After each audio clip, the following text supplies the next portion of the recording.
અને હવે વાત ડબલ ઋતુનો વાર રોગચાળાનો માર।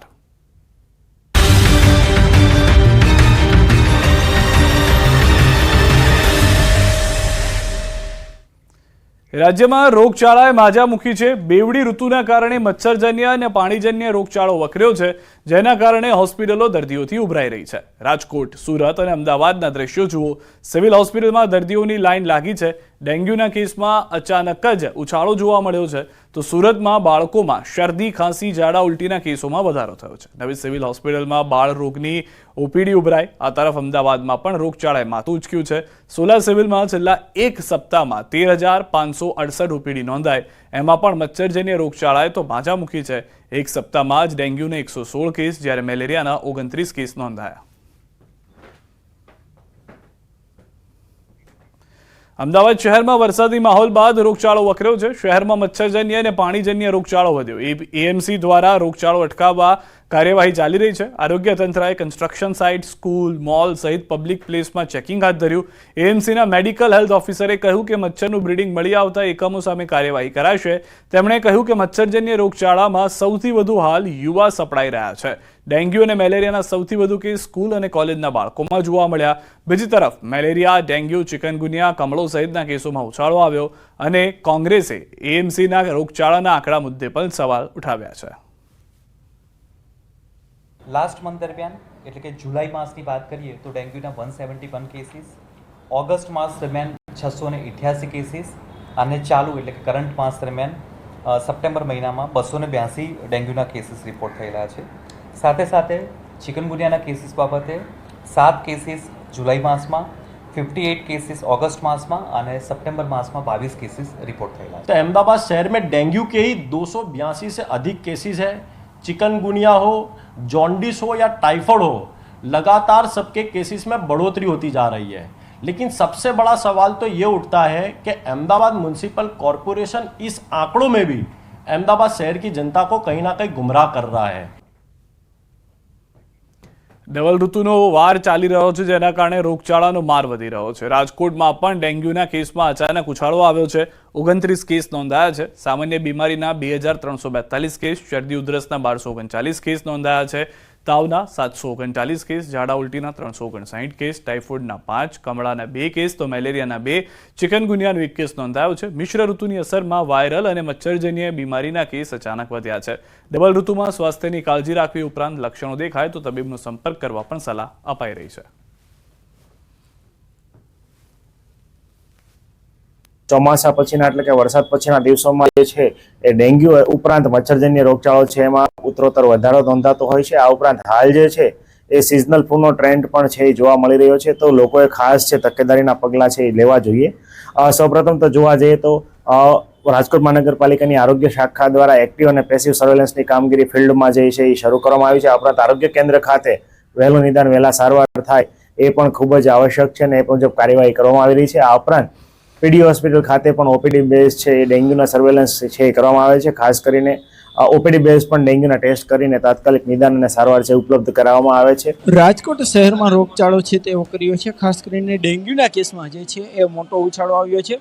વહેલી સવારથી રાજકોટ સિવિલ હોસ્પિટલ ખાતે પણ જે દર્દીઓ હોય છે તેમની લાંબી કતારો જોવા મળી રહી છે। અત્યારે પણ રાજકોટ સિવિલ હોસ્પિટલ બહાર જે છે ભારે ભીડ જોવા મળી રહી છે। કેશબારી ખાતે પણ અત્યારે દર્દીઓની લાંબી કતારો જોવા મળી રહી છે। જે રીતના વાત કરવામાં આવે તો જે છે ડેન્ગ્યુ ઉપરાંત જે છે સામાન્ય તાવ, શરદી, ઉધરસ અને સહિતના જે કેસો છે તે માત્ર 2100 જેટલા કેસ એ રાજકોટ મહાનગરપાલિકાના આરોગ્ય કેન્દ્રો હોય છે ત્યાં નોંધાયા છે। જોકે ખાનગી હોસ્પિટલની વાત કરવામાં આવે તો આ આંક જે છે એ વધારે ઊંચો જઈ શકે છે। જે રીતના છેલ્લા થોડા સમયથી આ મિશ્ર ઋતુ જેવું વાતાવરણ જોવા મળતું હોય છે ને એમના કારણે રોગચાળો પણ ભારે વકર્યો છે। અત્યારે કહી શકાય કે જે છે રાજકોટ સિવિલ હોસ્પિટલ ખાતે દરરોજ 100 કરતાં પણ વધુ દર્દીઓની ઓપીડી નોંધાતી હોય છે। કહી શકાય કે બીજી તરફ જે છે એ રાજકોટ મહાનગરપાલિકાનો આરોગ્ય વિભાગ છે તેમના દ્વારા પણ ફોગિંગ સહિતની જે કામગીરીઓ હાથ ધરવામાં આવતી હોય છે, પરંતુ રાજકોટ સિવિલ હોસ્પિટલ ખાતે અત્યારે ભારે ભીડના દ્રશ્યો જોવા મળી રહ્યા છે। દૂર દૂરથી દર્દીઓ છે તે અત્યારે અહીંયા વિવિધ સારવાર માટે આવતા હોય છે। જે રીતના વાત કરવામાં આવે તો જે છે એ રાજકોટ સિવિલ હોસ્પિટલમાં અત્યારે જે છે એ દર્દીઓની ભારે ભીડ જોવા મળી રહી છે। જે રીતના વાત કરવામાં આવે તો છેલ્લા થોડા સમયથી જે છે એ રોગચાળો વકર્યો છે ત્યારે હવે કહી શકાય કે જે છે આરોગ્ય વિભાગ દ્વારા પણ વિવિધ માર્ગદર્શિકાઓ પણ બહાર પાડવામાં આવી છે. અત્યારે બની શકે તો બહારનું ન ખાવા માટેનું સૂચન છે તે પણ રાજકોટ આરોગ્ય વિભાગ દ્વારા જાણ કરવામાં આવી છે. હાર્દિક જોશી, ન્યૂઝ 18 ગુજરાતી, રાજકોટ. સુરતમાં પણ મચ્છર અને પાણીજન્ય રોગમાં વધારો થયો છે. બાળકોમાં શરદી, ખાંસી, ઝાડા ઉલટીના કેસમાં વધારો થયો છે. નવી સિવિલ હોસ્પિટલમાં બાળ રોગની ઓપીડી ઉભરાઈ છે. નવી સિવિલ હોસ્પિટલ પીડિયાટ્રિક વિભાગના તબીબ જીગીશા પાટડિયાનું નિવેદન, ક્વોલિફાઈડ તબીબો પાસે સારવાર લેવી જોઈએ. તબિયત વધુ ગંભીર બને તે પહેલાં નજીકના ક્વોલિફાઈડ અથવા નવી સિવિલ હોસ્પિટલના સારવાર લેવા આવવું જોઈએ. મેડિકલ અથવા ઘરમાં પડેલી જૂની દવા બાળકોને આપવાથી ગંભીર પરિણામ આવી શકે. હાલ વરસાદ બાદ મચ્છરજન્ય અને પાણીજન્ય રોગોમાં વધારો થયો છે. ઘણા પરિવારનો શરૂઆતમાં નિષ્ણાંત પાસે ન જતા ઘરે અથવા બિન નિષ્ણાંતથી સલાહ લેતા હોય છે અને બાદમાં બાળકની તબિયત વધુ લથડે ત્યારે સિવિલ લાવે છે તેવું પણ ડોક્ટર તરફથી કહેવામાં આવ્યું છે. ઘણા દર્દીઓ કાં તો ઘરમાં પડેલી જૂની દવાઓ અથવા નજીકના મેડિકલ સ્ટોરમાંથી લીધેલી દવાઓ અથવા તો નજીકના કોઈ ડૉક્ટર કે જે આ રોગને સારવાર આપવા માટે નિષ્ણાત નથી તેવા ડૉક્ટરો પાસેથી સારવાર લઈ અને વ્યર્થ સમય વેડફી અને જ્યારે હોસ્પિટલ સુધી પહોંચે છે ત્યારે તેવા દર્દીઓમાં ગંભીર કે અતિ ગંભીર લક્ષણો એટલે કે કોમ્પ્લિકેશન્સ જોવા મળી રહ્યા છે. અમારે ત્યાં હમણાં જ દર્દીઓની સંખ્યામાં વધારો જોવા મળેલ છે. ખાસ કરીને ઋતુગત બીમારીઓને લઈને દર્દીઓ અમારી પાસે આવી રહ્યા છે. હાલ રોકાઈશું એક વિરામ માટે. આપ જોડાયેલા રહો ગુજરાતની number 1 news channel news 18 Gujarati સાથે. સુરતમાં ટ્રેન ઉપર પથ્થરમારાની અફવા ફેલાવવા મામલે કાર્યવાહી કરાઈ. સુરત રેલવે પોલીસે અફવા ફેલાવનારની ધરપકડ કરી. યુવકે પ્લેટફોર્મ એક્સ પર પોસ્ટ કરી ફેલાવી હતી અફવા. રાજકોટમાં આઈટી દરોડા મામલે મોટો ખુલાસો. લાડાણી બિલ્ડરના 700 કરોડના બેનામી વ્યવહારો મળી આવ્યા. ભાજપના નેતાનું પણ 10 કરોડનું રોકાણ હોવાનું સામે આવ્યું. લાડાણી બિલ્ડરે ડ્રાઈવરના નામે કર્યું હતું રોકાણ. 6 મહિના પહેલા ઝૂંપડપટ્ટીમાંથી મળ્યા હતા દસ્તાવેજ.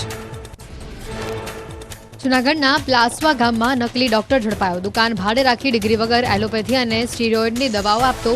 પોલીસે દવાનો જથ્થો જપ્ત કરીને સ્વાસ્થ્ય સાથે ચૂડા કરતા યુવકને જેલના હવાલે કર્યો. સુરતના અમરોલીમાં સામાજિક તત્વો બેફામ. અંજની ઇન્ડસ્ટ્રીઝમાં ફરી એક વખત ધમકીભર્યા પોસ્ટર લગાતા ઉત્પાદન બંધ થયું. પોસ્ટરને લઈ કર્મચારીઓમાં ભય. અગાઉ અનેક વખત અહીંયા લગાવાયા છે આવા પોસ્ટર. સુરતના ગુડાદરામાં નકલી પોલીસ ઝડપાઈ. ખોટા કામ કરો છો તેવું કહીને ફરિયાદી પાસે રૂપિયાની માંગણી કરી. રૂપિયા નહીં આપો તો ખોટા કેસમાં ફસાવી દેવાની ધમકી આપી. ફરિયાદના આધારે પોલીસે બંને ભેજા બાજુની કરી ધરપકડ. ચોટીલા મામલતદાર કચેરીના સર્કલ ઓફિસરે લાંચ લેતા ઝડપાયા. જમીન વેચાણ માટે એક વ્યક્તિનું નામ કાઢી અન્ય વ્યક્તિનું નામ ઉમેરવા ઓફિસરે માંગી હતી લાંચ. એસીબીની ટીમે સર્કલ ઓફિસરને 40,000ની લાંચ લેતા રંગે હાથે ઝડપી લીધો. અમદાવાદના વાયએમસી ક્લબમાં સીબીઆઈના નામે રેડ કરીને ફિલ્મ મેકરને ધમકાવવાના અને મોબાઈલ ફોન પડાવવાના પ્રયાસનો મામલો. પોલીસે વધુ એક આરોપીની કરી ધરપકડ. એડ ફિલ્મ મામલે ફરિયાદી સાથે બોલાચાલી થઈ હતી. પોલીસે સમગ્ર મામલે વધુ તપાસ હાથ ધરી. ટીઆરપી ગેમ ઝોનના આરોપી મનસુખ સાગઠિયા દ્વારા પાસ કરાયેલી ફાઇલોની થઈ શકે છે તપાસ. છેલ્લા 3 વર્ષમાં અપાયેલી નોટિસ ફાઇલની ફરી તપાસની શક્યતા. જો તપાસની અરજી રાજકોટ કમિશનરને મળે તે થઈ શકે છે તપાસ. નકલી આર્મી ઓફિસરની ઓળખ આપીને લવ જહાદના આરોપી મામલે મોટા ખુલાસા.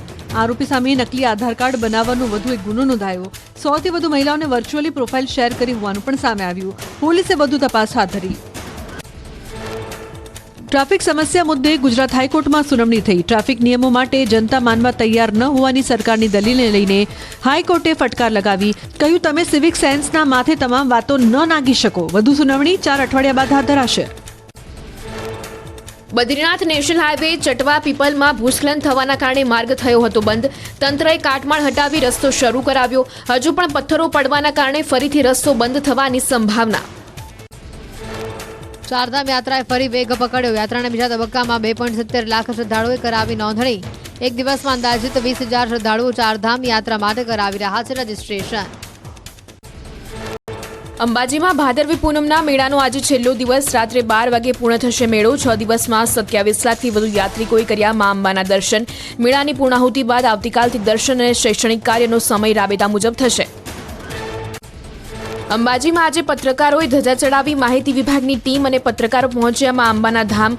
મેળાના છેલ્લા દિવસે અંબાજીમાં ભક્તોનું ઘોડાપૂર મટ્યું. ભાદરવી પૂનમના મેળામાં સ્વચ્છતાને પ્રાધાન્ય આપી રહેલા સફાઈ કર્મીઓનું સન્માન કરાયું. જિલ્લા પોલીસ વડા અને જિલ્લા વિકાસ અધિકારીએ 450 જેટલા સફાઈ કર્મચારીઓને સન્માનિત કર્યા. કર્મચારીઓની કામગીરીની સરાહના કરી તેમનો ઉત્સાહ વધાર્યો. મા અંબા પ્રત્યે ભક્તોની અનેરી શ્રદ્ધા. આંખે પાટા બાંધી સિદ્ધપુરથી દંડવત પ્રણામ કરતા અંબાજી પહોંચ્યા મહિલા શ્રદ્ધાળુ. ભાદરવી પૂનમને લઈ અંબાજીમાં ભક્તોની ભીડ. અંબાજીમાં ભાદરવી પૂનમના મેળામાં કંડક્ટરનો વિડીયો વાયરલ થયો. હર્ષોલ્લાસ વચ્ચે મેળાની મોજ માણતા અને નાચતા દેખાયા કંડક્ટર. ગરબાના તાલે નાચતા કંડક્ટરને જોઈ રાહદારીઓના ચહેરા પર પણ ખુશીની લહેર છવાઈ. સુરત જિલ્લામાં શાંતિપૂર્ણ માહોલમાં ગણેશ વિસર્જન પૂર્ણ થયું. ભક્તિમય માહોલ વચ્ચે પોલીસ કર્મીઓ પણ ગરબે ઘૂમતા દેખાયા. ગણેશ વિસર્જન શાંતિમય રીતે પૂર્ણ થતાં તંત્રએ રાહતનો શ્વાસ લીધો. ગૃહમંત્રી હર્ષ સંઘવી પહોંચ્યા અંબાજી. સિદ્ધ હેમ સેવા કેમ્પમાં સંઘવીનું થયું ભવ્ય સ્વાગત. મેળાના છેલ્લા દિવસે સંઘવીએ લીધી અંબાજીની મુલાકાત. હર્ષ સંઘવીએ પોલીસ કંટ્રોલ પોઈન્ટની લીધી મુલાકાત. ડીજીપી અને રેન્જ આઈજી હર્ષ સંઘવીનું સ્વાગત કર્યું. પોલીસ કંટ્રોલ પોઈન્ટ ખાતે કરી સંઘવીએ કરી ધજાની આરતી. સંઘવીએ ભક્તોને પીરસ્યો લાડુનો પ્રસાદ. હર્ષ સંઘવી લીધા અંબેમાના આશીર્વાદ. ડીજીપી વિકાસ સહાય સાથે મંદિર પરિસરમાં પહોંચ્યા હતા સંઘવી. બોલ માડી અંબે જય જય અંબેના નાદથી ગુંજ્યું મંદિર પરિસર. મહાકુંભ માઈ ભક્તોથી છલકાયો. રાજ્યના ગૃહમંત્રી હર્ષ સંઘવી ખેડબ્રહ્મા પહોંચ્યા. ખાનગી હોટલમાં ભોજન લીધું. ગૃહમંત્રીના આગમનને લઈને ગોઠવાયો હતો ચુસ્ત પોલીસ બંદોબસ્ત. ભાદરવા સુદ પૂનમને લઈને યાત્રાધામ શામળાજીમાં ભક્તોની ભીડ ઉમટી. મંદિર પરિસરમાં શામળિયા શેઠના દર્શન માટે ભક્તોની લાંબી કતારો જોવા મળી. પૂનમને લઈને શામળિયા શેઠને વિશેષ શણગાર કરવામાં આવ્યો.